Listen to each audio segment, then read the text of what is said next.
श्री कृष्ण की संपूर्ण कहानी विस्तार से। बहुत समय पहले मथुरा नगरी में राजा कंस का शासन था। कंस बहुत अत्याचारी था। एक भविष्यवाणी हुई कि देवकी का 8वां पुत्र कंस का अंत करेगा।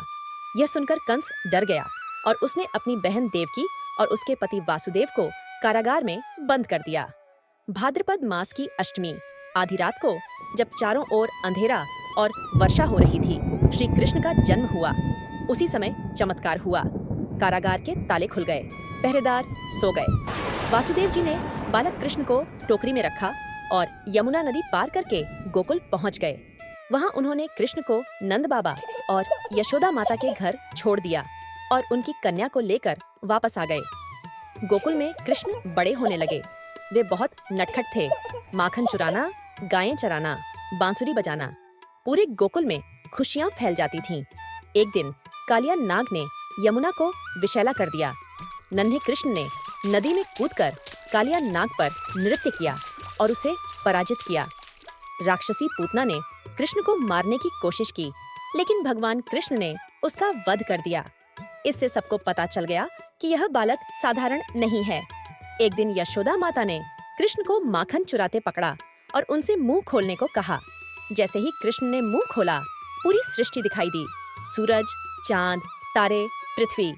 यशोदा माता समझ गईं कि यह ईश्वर का अवतार है। जब कृष्ण बड़े हुए तो मथुरा पहुँचे।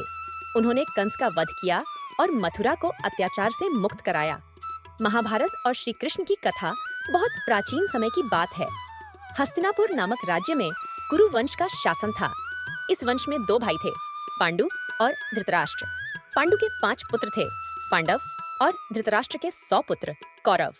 पांडव धर्म, सत्य और न्याय के मार्ग पर चलते थे, जबकि कौरव, विशेषकर दुर्योधन, ईर्ष्या और अहंकार से भरे थे।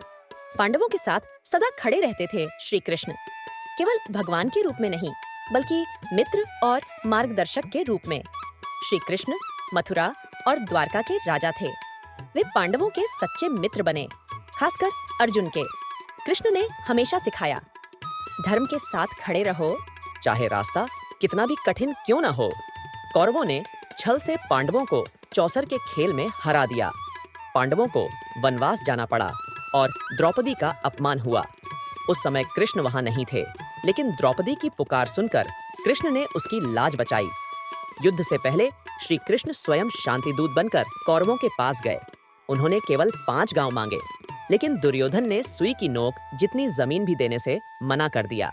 तब युद्ध निश्चित हो गया। कुरुक्षेत्र के मैदान में जब युद्ध शुरू होने वाला था, अर्जुन अपने ही रिश्तेदारों को सामने देखकर विचलित हो गए।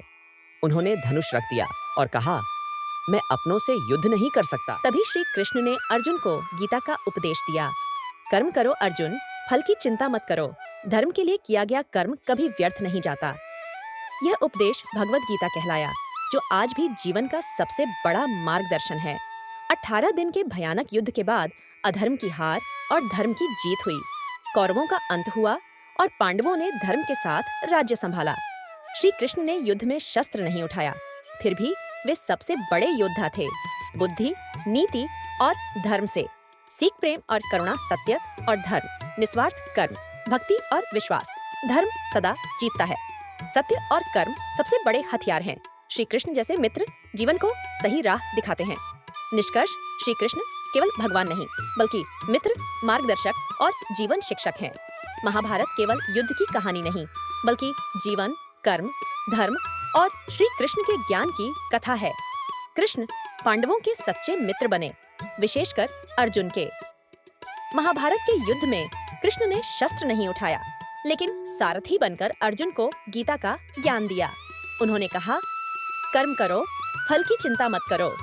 यह भगवत गीता आज भी पूरी दुनिया को जीवन का मार्ग दिखाती है। वीडियो पसंद आया तो अभी लाइक बटन दबाइए, इसे अपने दोस्तों तक शेयर कीजिए और ऐसे ही शानदार वीडियो के लिए चैनल को सब्सक्राइब करना मत भूलिए।